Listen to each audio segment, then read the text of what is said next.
안녕하십니까. 고은일 인사드립니다. 오늘은 불교 경전 중 스님들이 가장 많이 독송하고 불자님들에게도 가장 많이 권장하는 대표적인 경전인 금강경에 등장하는 선남자 선여인에 대해서 몇 말씀 나눠보겠습니다.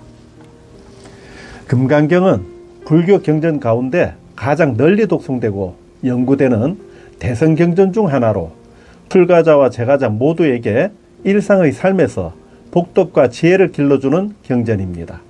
그런데 금강경 제1분의 첫머리에는 이와 같이 나는 들었습니다. 어느 때 부처님께서 거룩한 비구 1250명과 함께 사위국 기수급 고도원에 계셨습니다 라며 금강경 법회를 시작하는 장면이 나옵니다.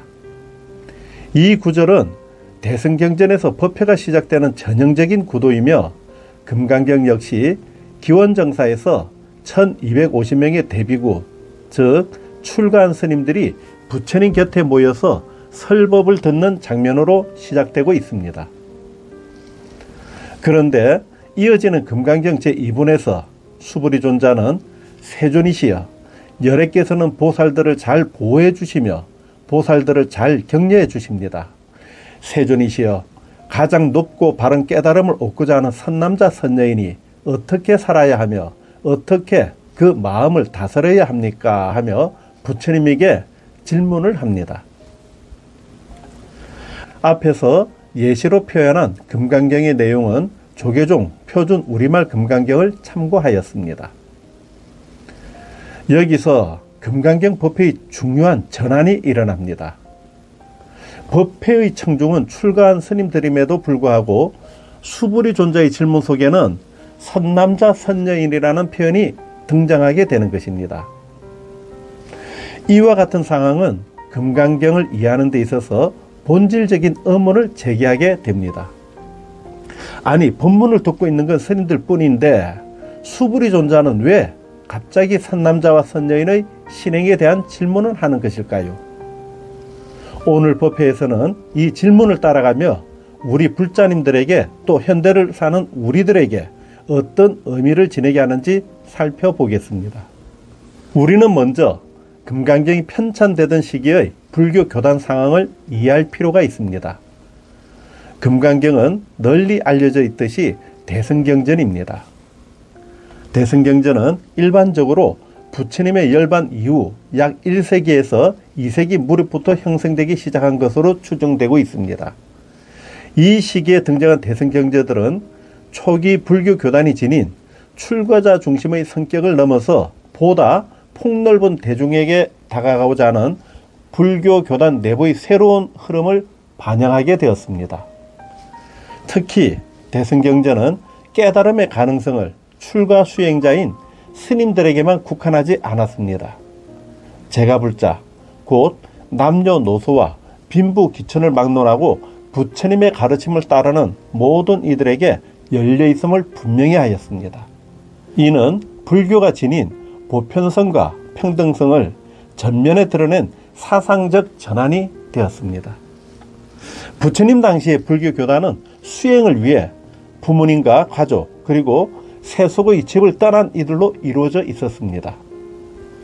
이들은 계율을 철저히 지켰으며 선정과 지혜를 닦는 것을 삶의 근본으로 삼았고 교단의 운영체계 역시 철저하게 출가자 중심으로 이루어져 있었습니다.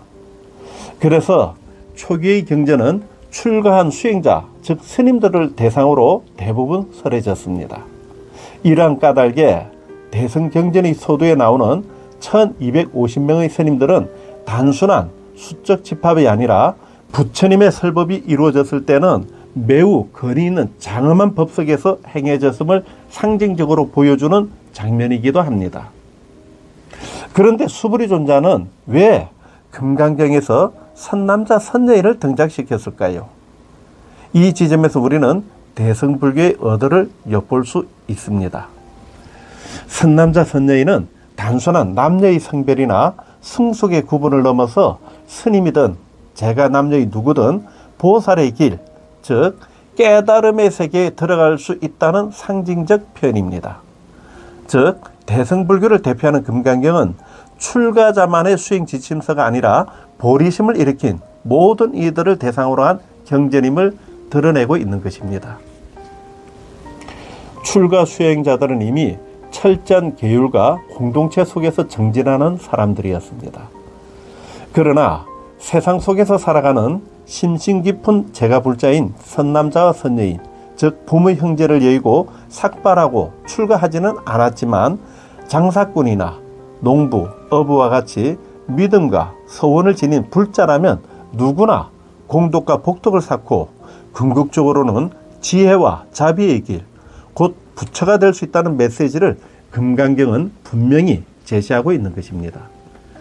이러한 까닭에 금강경의 가르침은 스님들만을 위한 경전이 아니라 세속에서 살아가는 평범한 재가불자님들에게도 그대로 열려있는 가르침임을 표현하고 있는 것입니다. 금강경은 단순한 지혜와 복덕의 경전이 아니라 대승보살을 위한 경전입니다. 여기서 보살이라 함은 단순히 깨달음을 혼자서만 누리려는 존재가 아니라 모든 중생과 함께 깨달음을 성취하겠다는 큰 원을 세운 사람을 의미합니다. 금강경의 가르침에서 대승보살이 반드시 스님일 이유는 없습니다. 장터의 상인도, 고기잡이하는 어부도, 밭을 일구는 농부도 누구든지 마음만 일으키고 보살행을 실천하면 대승보살이 됩니다. 이러한 장면은 바로 남녀나 빈부 기천을 뛰어넘어 누구나 발심하면 부처의 길을 걸을 수 있다는 선언이기도 합니다. 이제 우리는 이 가르침을 우리의 삶에 어떻게 적용할 수 있을까요? 금강경에서 말하는 보살행은 거창한 것이 아닙니다. 아주 단순합니다. 가정에서 가족을 보살피는 마음, 직장에서 동료를 배려하는 마음, 사회에서 약자를 돕는 마음, 모두가 보살행입니다. 즉 서로가 존중하고 배려하고 이해하며 포용하는 마음의 자세입니다.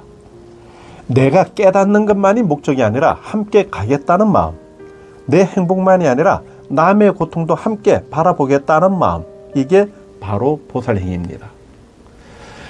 금강경에서 선남자 선여인이 등장하는 가르침은 그대가 바로 선남자요 선여인이다. 그러니 내가 바로 보살임을 깨닫고 대승보살의 삶을 살라고 하는 의미입니다. 금강경에서는 명확히 말합니다. 불교의 주인은 바로 나입니다. 여러분, 불교는 절에만 있는 종교가 아닙니다. 불교는 우리 삶 전체를 일깨우고 우리 모두를 부처의 길로 이끄는 살아있는 지혜의 가르침입니다. 오늘 우리는 금강경에서 표현하는 선남자 선여인의 의미를 따라가 보았습니다.